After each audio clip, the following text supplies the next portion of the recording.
Hello, hello, and welcome to this interview. Today, I am pleased, honored to count as my interviewee someone who very recently was promoted to the position of Academic Director of all our business programs at the CUNY School of Professional Studies, and that is Dr. Tara Barca. Tara, good morning. It's good to see you. Good morning, Jorge. How are you? Very good, very good. And thank you for joining me and dedicating this half hour to discussing a little bit of what you're doing at the school. I think our audience would really enjoy listening about what's new in the business programs and how they might find it interesting in terms of opportunities for their careers or their studies. So before we even get started on that topic, though, I'd love to hear a little bit about your story, your background. If you can tell us how you decided to pursue a career in academia and specifically in the business discipline. So if you could, let's start by getting a little bit of perspective on your background and how you got to it. Thank you. So I've been teaching for SPS since 2010. I started my career in academia at the College of Staten Island in 2008. I always knew from an early age that I wanted to be a teacher. My father was actually in administration for CUNY for many years. And I was thinking about going that route. But then my mom actually inspired me to achieve my PhD. She has a PhD in psychology. And that led me to obtain the PhD. I've been teaching for a while, and I love it. I love learning with my students. I love teaching. I love growing with my students. There's always something new to learn. Excellent. And why business of all the disciplines? Yeah. So, when I got my MBA in human resource management, I really liked helping people. I was actually at that time, I opened a vocational consulting company, and I was helping a lot of students determine their career paths. But business has always been something that's interesting to me. There's always ways to innovate. I always dreamed of opening my own business, which I achieved, which unfortunately I don't have too much time for now as AD. But I think that there's always opportunities in business for, especially in entrepreneurship at this point. I think COVID really opened the door for a lot of people to take a step back and look at their careers and say, what are my dreams? What do I really want to do? And I think a lot of new businesses were open during COVID for that very reason. So I love helping my students, and a lot of our students really do dream of opening their own business. So I'm really excited about one of our new degrees, the BPS, which has a focus on entrepreneurship. That's great. And let me tell you, before I became dean, my area of teaching was precisely business. I was teaching entrepreneurship, e-commerce, digital marketing, and I loved it because to me, while sometimes folks don't think of business necessarily in the context of social justice, I think it is one of the principal tools for social justice because it allows for social mobility. It allows for bright students like the ones I had to pursue their dreams and become very successful personally, financially, and that is what motivated me to focus on entrepreneurship. So I think we are of like mind in that sense. So you mentioned something that is quite new at the School of Professional Studies, and that is the BPS. And the BPS stands for the Bachelor of Professional Studies, a fairly innovative way of addressing a need at CUNY and for New Yorkers. Can you tell us a little bit about that program? Sure. So the BPS is the Bachelor of Professional Studies. We call it the BPS AME. So it's the Bachelor of Professional Studies in Applied Management and Entrepreneurship.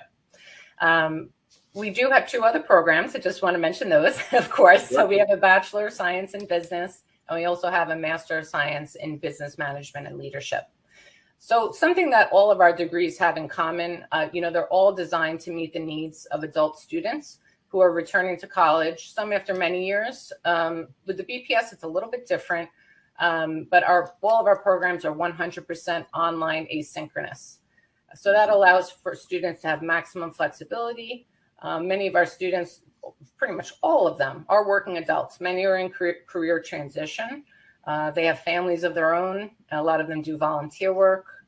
They're juggling a lot of things at once, and they all need a degree that fits their own schedule. So that's a very important part of our programs, is that we're very flexible, very accessible, and our students are people from 50 states and all over the world.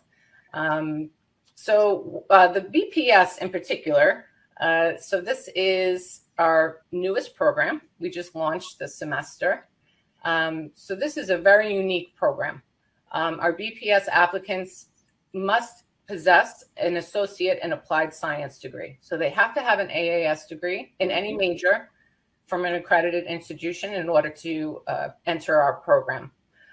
So this degree was created because really few college programs offer undergraduate degrees that fully accept the credits acquired by AAS degree holders. So this and sorry to interrupt, Tara, but maybe for some members of our audience who might not be familiar, what is the difference between an AS or an AA and an AAS? Right. So the Associate in Applied Science is a very it's a more lean program. So the Associate in Science students enter that program typically looking to move on to a bachelor's program. It's kind of a gateway. The AAS, many students do not go on to earn a bachelor's. And that is why many colleges don't accept the AAS credits. So our program. So when we hear the term terminal degree at the community college level, that would be the AAS. So they tend to be a little bit more on the technical or even vocational side. Is that a fair assessment, or That's not necessarily? Definitely a fair assessment. And many people in the AAS don't think about even going on to achieve the bachelor's. It's kind of like the stop at the AAS. So for our degree program, for the BPS, it's very unique because, like I said, many colleges don't offer the option to transfer those credits, but we do. And that's another key question for you, Tara. For some students at CUNY, particularly community college students who are pursuing an AAS, all this might seem clear, but the BPS is a program that is open not only to CUNY community college students, but community college students from all over the nation. Is that correct? That is correct. This is not just limited to CUNY students. We're open to anybody who has an AAS degree, or if the AAS has not been earned, they must have completed 45 credits toward the AAS. Fantastic. Oh, okay. So not necessarily having completed, but having a substantial amount of credits completed. Correct. And one example I like to give when we are differentiating degrees is an AS, for instance, could be in business, say, right? But the AAS, even from the same community college, might be in something much more specific, say, X-ray technician. So you could complete an AAA in X-ray technician and start working for an X-ray lab, for instance. Right. So that's why we call it "quote unquote" terminal. And there are not many options in terms of pursuing a bachelor's with those credits. And I think that's where the BPS is particularly helpful and useful for that population, which I would imagine is in the thousands, right? How many colleges within CUNY offer AASs? Currently, I believe, I know we have an articulation agreement with Kingsborough. So that is our main, and we're looking into articulation agreements with other colleges as well. I don't have that exact statistic right now. But I think we have 7 community colleges that all offer AAS degrees. AAS in particular, And this BPS is the first Bachelor of Professional Studies to be offered at CUNY SPS. Excellent, very good. So sorry for the interruption. No worries. So this degree was developed in particular so that community college graduates with an earned AAS degree, or at least the 45 credits, could seamlessly transfer those credits toward a bachelor's degree focused in management and entrepreneurship. With this degree, students choose a specialization, either the applied management piece or the entrepreneurship piece. So this is kind of it's a pathway for those AAS degree holders to earn a bachelor's degree while preparing them with the business insight to complement those technical skills that you mentioned, yes, and the knowledge obtained from their AAS and their professional experience. It does prepare students for managerial or supervisory positions within their specific areas of expertise, such as IS, information systems, accounting, engineering, tourism, healthcare, the list goes on and on. Yeah. And we just, as you mentioned, it's a new program. We just started it this fall. Yes. So we have our first cohort of this program. Will it accept students every semester, or there are particular times of the year where students can start? Yep, the application deadline is coming up. The priority deadline is November 7th. We will accept applications every semester. Excellent, excellent. So before we continue with other questions, I do want to mention for our audience that if you have any questions, any thoughts, any comments, please feel free to include them, either for Tara or for me. Please feel free to include them in the comments, and we'll do our best to address them. So going back a little bit to the student who might be contemplating studying business. Could you give us a sense for which skills they should be developing, both while studying and even more important, beyond their degree? What are those skills, sometimes called soft skills, sometimes called hard skills, or life skills? Can you tell us a little bit about that? Sure. And I think that it's not really unique to the BPS. I think all of our students at SPS, I think one of the most important skills is time management. You know, when we're learning online in an asynchronous environment, of course, there's deadlines to meet every week. And we all, instructors as well, must manage our time very well and be very organized. I think another skill to have is self-direction, really strong sense of commitment. And another piece is that collaboration and the teamwork. Most of our courses do incorporate a group component or team project component, which is often very difficult online to manage. I also think that a willingness to ask for help is very important. Willingness to ask questions, not being afraid to put yourself out there to your instructor or to the various support services that we have at SPS. Because what happens online when we're learning online is that if you fall behind even a week, it's very difficult to catch up. So it's important at that point, if a student feels like they're struggling or they're behind, to really reach out to first of all, to the faculty member, but also to the support services that are available in order to set up a plan to catch up and then continue.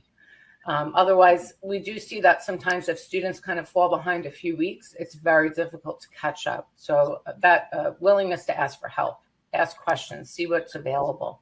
So now that you mentioned that, and it's a question I get a lot, when I mentioned that our school is an online school primarily, that most of our courses are offered asynchronously, which for those who might not know the difference, synchronous versus asynchronous means synchronous would be in real time, like what we're doing right now, or a Zoom, where you can have a conversation. Asynchronous is also called self-paced. So if the student has family obligations, work obligations, instead of working or taking the class at 3 p.m., prefers to do it at midnight, for instance, he or she can do it because it's many of our students do. And a lot of students do. Yeah, I get a lot of emails at 3 in the morning. Many of our students, actually close to 70% of our students at SPS are women. Many of them with one or more jobs, many of them with family obligations. So that's what makes SPS so unique in terms of the accessibility. But it does present a challenge, as you said, which is how do you replicate in the online space that sense of community, That sense of, hey, I'm part of this class, I am part of this group, I interact with students, and I know you have taught for many years now at SPS. Can you explain a little bit how we make an asynchronous online class more engaging, more community building? Sure. So I think the technology that has developed over the years is crucial. When I started teaching for SPS, and that lone wolf syndrome is real for our students and some for faculty members sometimes. You know, it's sitting at the computer a lot. But one of the tools that we're implementing in many of our courses is a tool called VoiceThread. And VoiceThread is an interactive platform where students can post video, audio. They can also submit a text response, which sometimes we limit that to ensure maximum engagement. So for VoiceThread, I like to use it as an icebreaker in the first week so that everyone in the class can see each other, hear each other, see the professor, hear the professor, and then begin to interact that way. So that sense of engagement is meaningful. And it also teaches our students a lot about UDL, Universal Design and Learning. Because it teaches them when we're asking students to put up a presentation, they must caption it, make it accessible, things of that nature. So VoiceThread is a really wonderful tool. I use it in my courses fairly often, and we're trying to implement it within the business programs for a few different stages. So as an icebreaker, we also use it in a lot of our courses as a team icebreaker. So if there's a group project, that team can come together and start to collaborate. And then I really like to use it also for a final reflection of the class so that students can post a slide saying what they enjoyed, what maybe was challenging, what they'd like to see in a future course section. And then they all come together and everyone's able to interact and hear each other's feedback about the course. Let me tell you, I must admit that many years ago when I started teaching online, way before the pandemic, I was kind of hesitant because I thought, well, how am I going to keep this class engaging? And VoiceThread is, as Carlos mentioned in the comments, it's an awesome tool. There are many others that would allow you to create that interaction. There are also possibilities within chats or communities within the course to allow for that communication. So let's shift gears a little bit and talk about career readiness, career preparedness. If you are a student who's contemplating a business track, a business path or career, do you have any recommendations in terms of how to explore whether a business career is a good fit? So there's a lot of different things that students could do. I think maybe the most important thing is talking to people in the field, talking to people who are actually in the roles. LinkedIn is a wonderful way to connect in that. You can do searches for people in a particular role or a particular industry and connect and really hear firsthand what it's like to be in that job. I think internships are also a wonderful way to get firsthand experience, along with shadowing. Even just going in for a day and shadowing somebody in a job is a wonderful way to figure out if this is really something that you like. And sometimes students say, I'm thinking about this, or, maybe I'm thinking about a career in accounting, and then they go and they shadow someone. They're like, well, maybe that's not for me. And I encourage them, okay, go shadow somebody else. Let's see what else there is available to you, so that they really find a fit. I think that fit when it comes to any position in particular is really important, how that person fits into not only the role, but also the organization. Looking at an organization's mission, their vision, their values, seeing if they really align with that person's core values themselves, and seeing how, envisioning how they can contribute to the company. So I think internships, shadowing, talking to people. I also think joining a professional association is a wonderful way. For instance, I'm a member of Society for Human Resource Management, and there's always networking events, even online, conferences, kind of meetups, where you can just talk to people in the industry, see what people are up to, see what's new. So I think professional conferences, networking events is an important piece I would also recommend for students to kind of just do some research online, go on Indeed, go on LinkedIn, search for a job and see what that job description posting says, see what those qualifications are, see what the job looks like. Another great source, which isn't really widely known to a lot of people, is called ONET Online. And this is a site that's sponsored by— They do what? I'm sorry? ONET. O-N-E-T. ONET Online. Yeah, this is a site that's sponsored by the U.S. Department of Labor's Employment and Training Administration. There's a wealth of career resources on there. And also there's a test that not a test, it's an assessment that I like to use called the Strong Interest Inventory Assessment.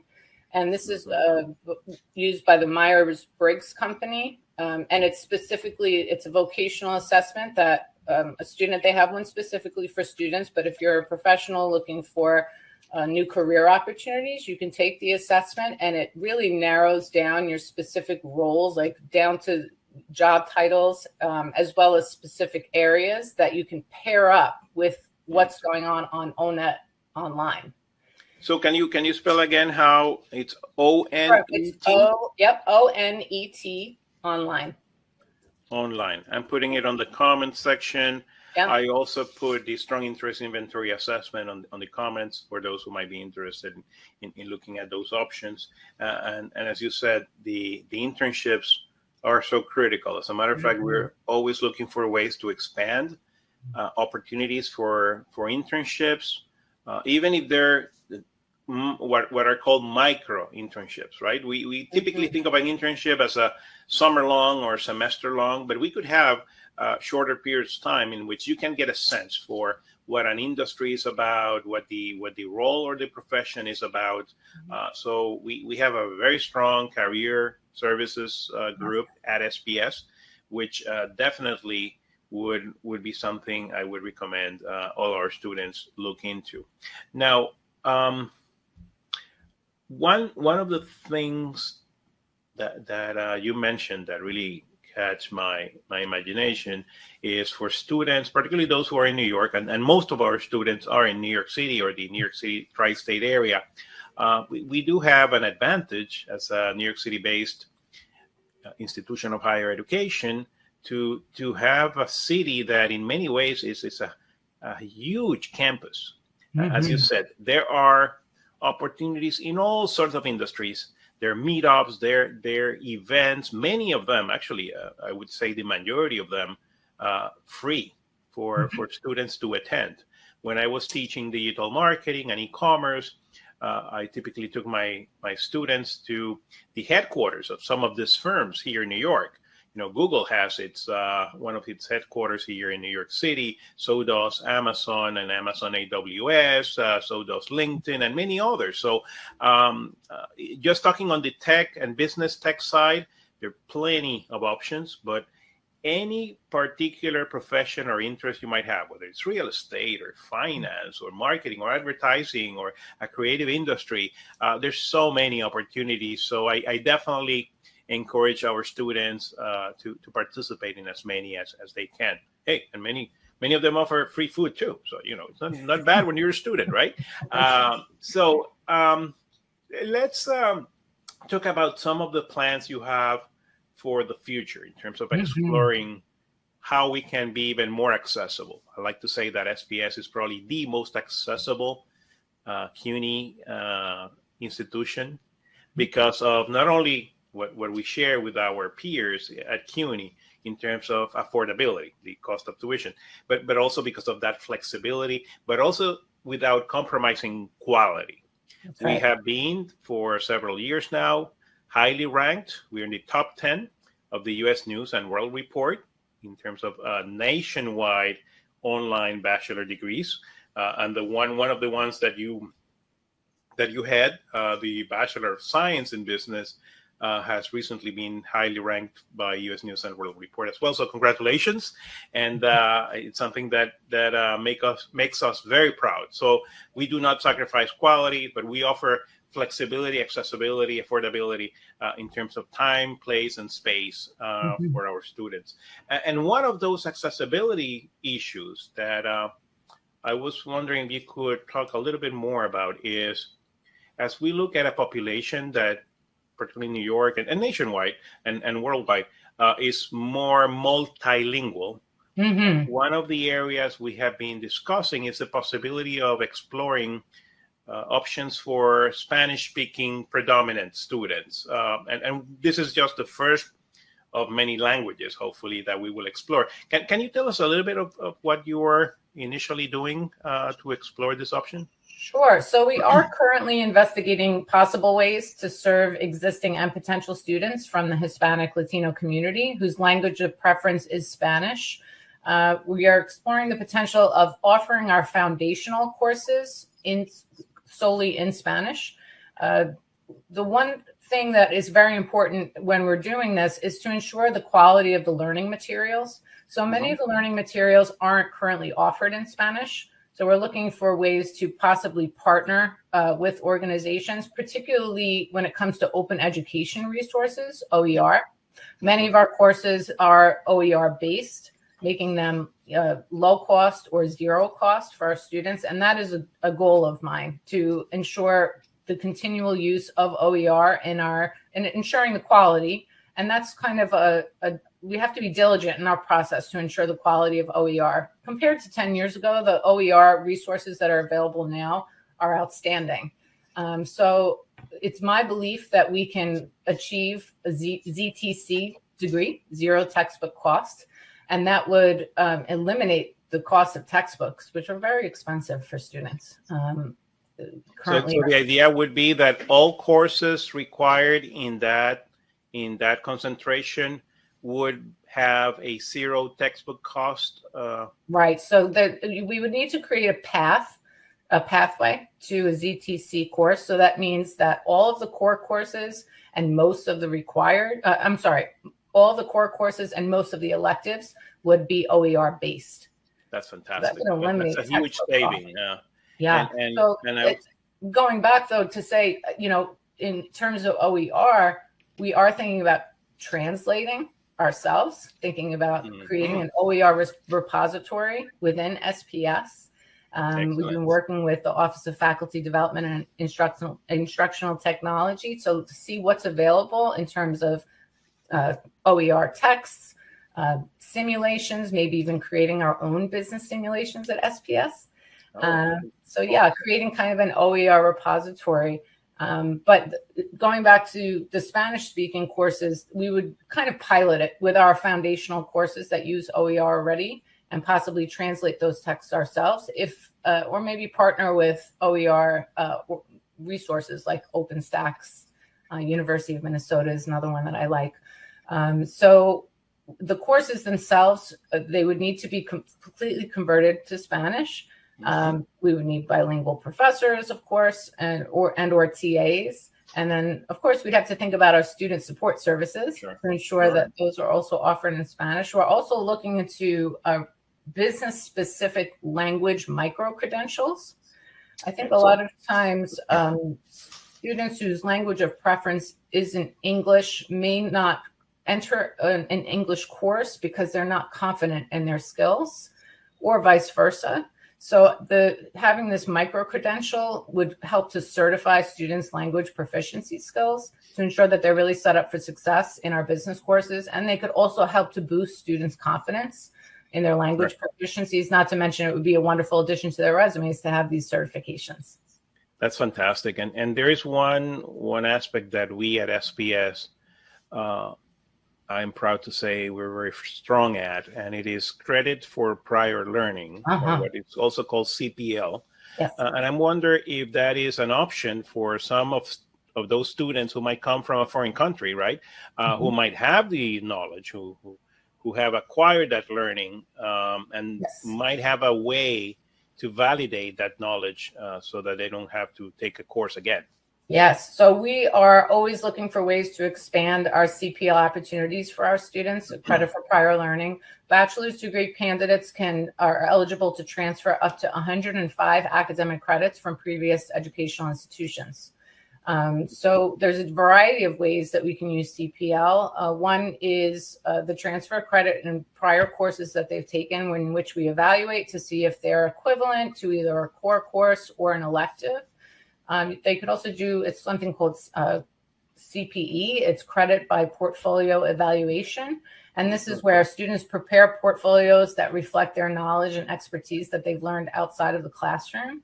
There's also credit by examination, like CLEP and Sailor direct credit exams. And then there's also something that's really exciting and that's expanding lately is that's credit for non-collegiate learning. So that's something like a formal course or professional certification, an examination that's taken outside of the traditional degree program that have been evaluated for college credit. So one of them that we're looking at recently are the Google professional certificates. We also offer the EverUp micro-credentials, and I recently approved a few leadership courses from the National Society of Leadership and Success. We also have things. That's fantastic. And one thing I like to remind our students is that everything you just mentioned in terms of credit for prior learning or by examination, most of those, if not all of those, are absolutely at no cost to the student.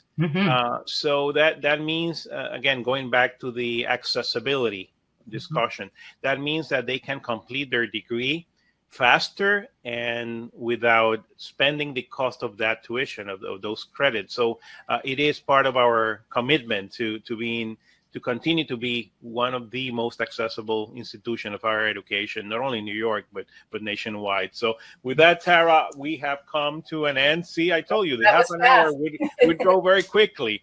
I know we have many other topics that we would like to discuss. So if you don't mind, I'd love to have you back to continue this conversation. In the meantime, if anyone in the audience is interested in learning more about you or about the business programs, do you have any preference in terms of where to direct them? Where can they reach you? Sure. They can always email me, tara.barca@cuny.edu.